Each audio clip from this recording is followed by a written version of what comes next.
ここからはデイデイ MC で熊本出身の武田真一さんとリモートで結んでお伝えします。武田さん、今月もよろしくお願いします。お願いします。こんにちは、よろしくお願いします。早速ですけれども、武田さん、今月能登半島に行かれたそうですね。はい、そうなんですね。地震、そして水害に見舞われた能登半島なんですけれども、水害から2週間が経ったところで、その水害の現場に行ってきました。ご覧のようにですね、2週間は経ちましたけれども、土砂が流れ込んだ家はこのように壁が外れてしまって、家の中やその庭なんかにはですね、厚いところでは30センチぐらい土砂が流れ込んでいるというような状況でした。地元で活動している NPO の職員の方に聞いたんですけれども、地元の方がもう心が折れるという言葉をですね、何度も聞きましたっていうふうに話していました。本当に胸が痛みますよね。さまざまな災害をこれまで経験してきた熊本の教訓もどんどん共有していかないといけないですよね。そうですね。そうですね。武田さんと今日一緒に考えるテーマはこちらです。熊本で急増する外国人、災害から命を守るには。武田さんもこれまでさまざまな災害の取材経験おありだと思うんですけれども、日頃から災害時にはどんなことを伝えようと意識していますか？そうですね。今担当しているデーデーもですね、生放送ですから、その中で地震や水害が起きた時にはまず皆さんにですね、命を守る行動をとっていただくということを呼びかけたいと思ってます。ただその時になって急に呼びかけてもですね、なかなか命を守る行動ってすぐには取れないと思うんですよね。ですからそこにいる皆さんがですね、普段から自分の地域にどんなリスクがあるのかとかですね、あるいは実際に災害が起きそうになった時とかですね、危険が迫った時にどうすれば身を守れるのかということをですね、事前にきちんと備えていただくということも合わせて呼びかけなきゃいけないなと思ってます。でその時にやっぱり外国人の方も含めてですね、全ての方にどういうふうに情報を伝えるのかっていうのはやっぱり難しいなと思ってまして、今日はぜひそういった課題について私も考えていければなと思ってます。日本語に精通していない外国人の皆さんはどうしても災害が起きると情報の入手が難しくなります。その壁を取り払うにはどうすればいいんでしょうか。今日はスタジオにゲストをお招きしています。イギリス人で熊本大学特任助教のアンドリュー・ミッチェルさんです。よろしくお願いします。よろしくお願いします。よろしくお願いします。ミッチェルさんは留学生だった8年前に熊本地震を経験されました。当時の壁を教訓にしてある活動を続けています。熊本地震があった2016年、アンドリュー・ミッチェルさんは熊本大学で学ぶ留学生でした。So when the earthquake happened, I thought maybe I will die. So I have no experience of earthquakes or earthquake training. So the house was shaking quite harshly. I didn't know what would happen. It was 熊本大学が避難所になっていることを教えてもらったミッチェルさん。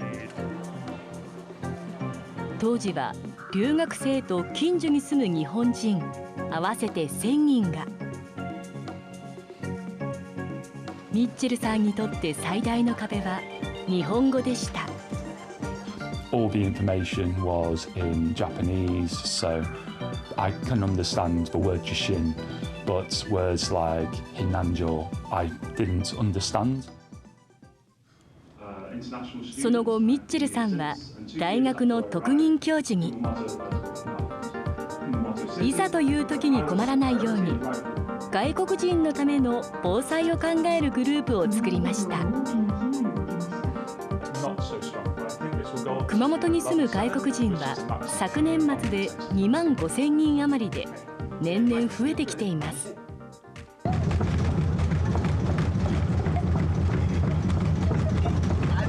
この日は留学中の23人が熊本地震と同じ震度7の揺れを体験しました。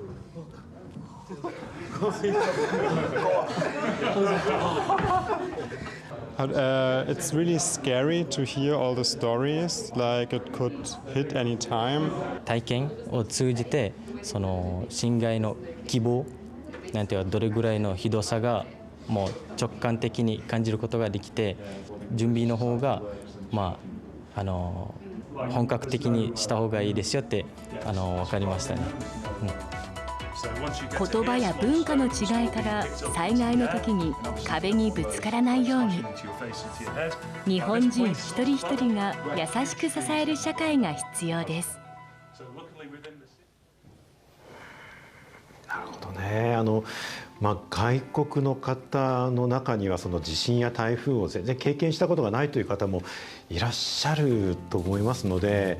やっぱりどういう場面で皆さんが困るのかというのが日本人の私たちにはちょっと想像がつかない場面もあると思うんですよね。だからそのあたりは本当にしっかりミッチェルさんのような方に、困りごとをですね聞いてで事前からやっぱりコミュニケーションしておくことが非常に大事だなと感じました。そこでお伺いしたいんですけれどもミッチェルさん、災害の時にですね外国人の方の命を守るために周りにいる私たちはどんなことができるでしょうか。そうですね。外国人は大体母国で防災訓練をしたことがないですから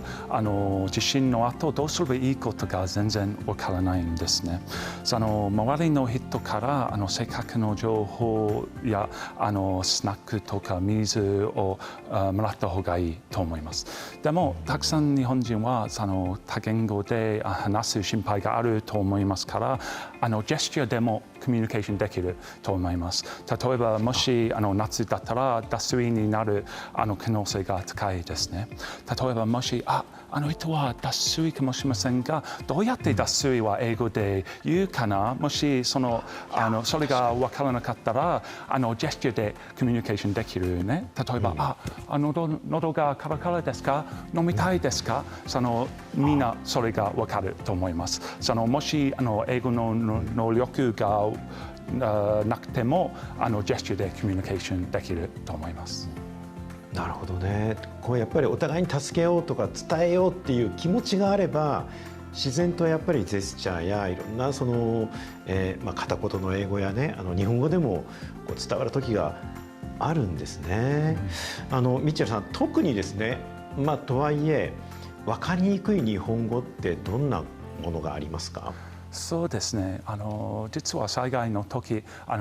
その言葉は大体日常生活で全然使わないから私みたいな外国人に全部分かりにくいと思います。熊本地震の時初めて避難所が聞きましたが、例えば給水、余震、前震、本震地震の言葉じゃないけど噴火みたいな言葉は外国人に分かりにくいと思います。熊本で暮らす外国人の数がどんどん増えてきている中、私たちは優しい日本語を使ってコミュニケーションをすることが大変大切になってきますよね。そうですね。ご紹介していきます。例えば避難という言葉、優しい日本語にしますと逃げましょう。ミッチェルさん、逃げましょうという文言で伝わりますか？そうですね。逃げましょうはもちろん優しい日本語だけど使い方は状態によって違うと思います。例えばもし地震が起こって私海の近くにだったら逃げましょう、すぐに津波が来る可能性が高いですから、意味わかる。でも例えば自分で私の家から逃げた熊本地震の時、隣の駐車場に行きました。でも当時もし誰か逃げましょうって言ったらどういう意味？この駐車場も危ないですか？そのイメージがあります。もし避難所に行く意味だったら、例えば安全な場所へ行きましょう。逃げましょう。それの方がいいと思います。どこへ逃げましょうまでしっかり言ってあげた方がいいということなんですね。そうですね。中島さん、その他はどうでしょうか？続いて貴重品という言葉、大事なものというふうに言い換えることができます。そして土足厳禁、避難所とかでね、靴を脱いでとなります。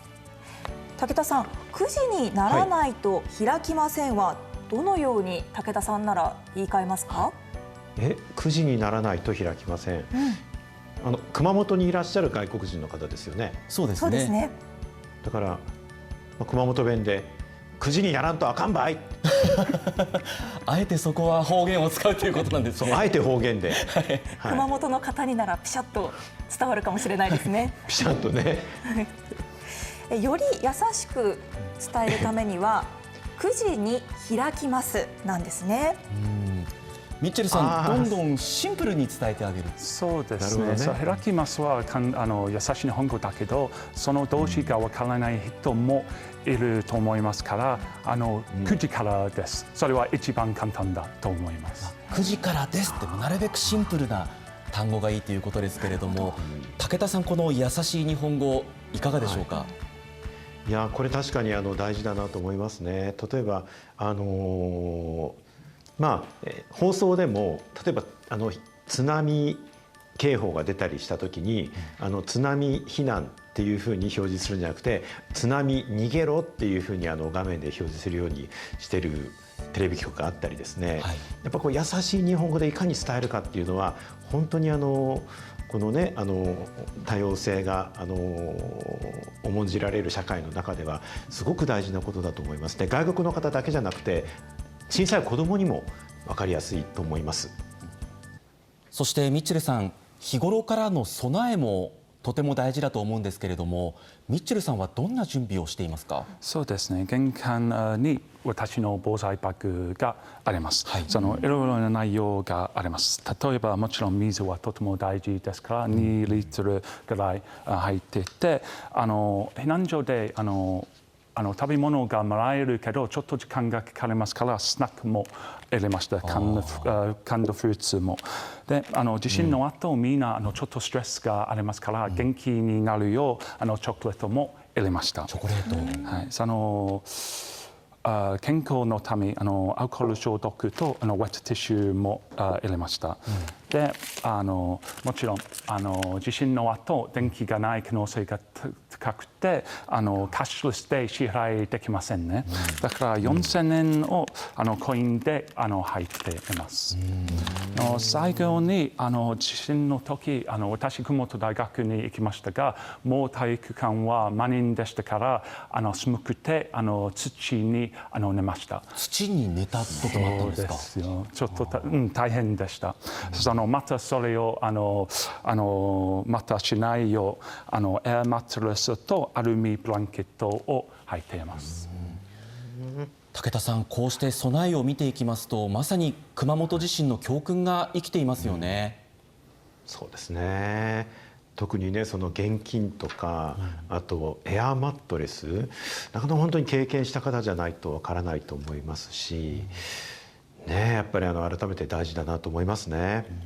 視聴者の皆さんも参考になることがたくさんありそうですよね。そうですね。そんな住民の命を守る行政もいざという時に備えて訓練をしています。震度7の地震、そして大津波警報を受けて災害対策本部が設置されました。これから各グループで情報収集などが行われます。熊本県が毎年行っている総合防災訓練です。今回は最大震度7の日名久断層地震が発生。津波が押し寄せ天草地域が孤立した想定で行われました。海に面した14の市や町ではこの想定に合わせおよそ1500人が実際に避難の訓練をしました。大津波警報が発表されました。沿岸部や川沿いにいる人は直ちに高台や避難ビルなど KKT もメディアの立場でこの訓練に参加しました。指揮を執った木村知事に外国人の命を守るための対応を聞きました。外国人の方はやっぱりスマホを中心にした多言語のネットワークでそれぞれのコミュニティがありますから、そこを通じたやっぱり発信の方がきめ細やかだと思います。ミッチェルさん、行政の訓練を見学すると難しい日本語が飛び交っているなと感じました。行政の呼びかけ、どのような工夫が必要だと思われますか？そうですね、もちろん賛成しています。スマホでコミュニティやネットワークがアクセスできますが、もし電波とか電気がなかったらどうしますか？で、観光客や最近熊本に来てまだコミュニティに入っていない人はどうですか？その理由で多言語が分かるボランティアも必要だと思います。もちろん私もしボランティアしたら英語と日本語が分かるけれども中国語、台湾語、韓国語、そのみたいな言語も分かるボランティアが必要だと思います。いろんな言語に対応できる人が日頃からいるっていうことも大事になってくるんですね。そうですね。そして武田さん、私たちアナウンサーもですね、行政から出る情報を噛み砕いて説明することが大事ですね。そうですね。今気象庁が出す警報ですとか、あと自治体が出す避難情報っていうのがすごく細分化されていて、プロであることを自認している私たちにとってもすごく分かりにくいものになってるんですよね。今気象庁や内閣府ではそれを少しでも分かりやすく整理するように検討を進めていると聞いています。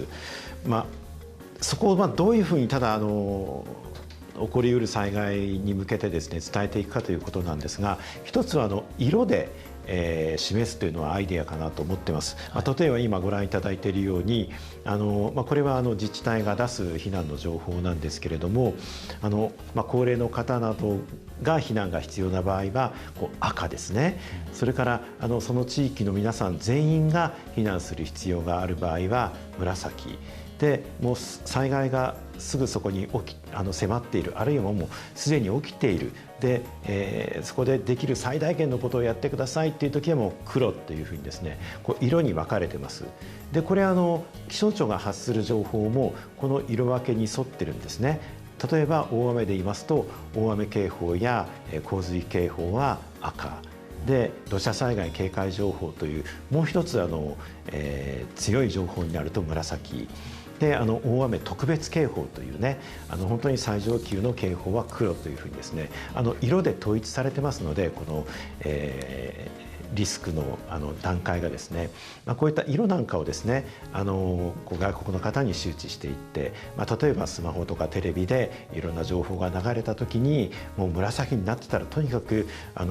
皆さん避難なんですよっていうふうに事前に周知しておくっていうこともアイディアなのかなと思います。とにかく全ての人がですね分かりやすいユニバーサルな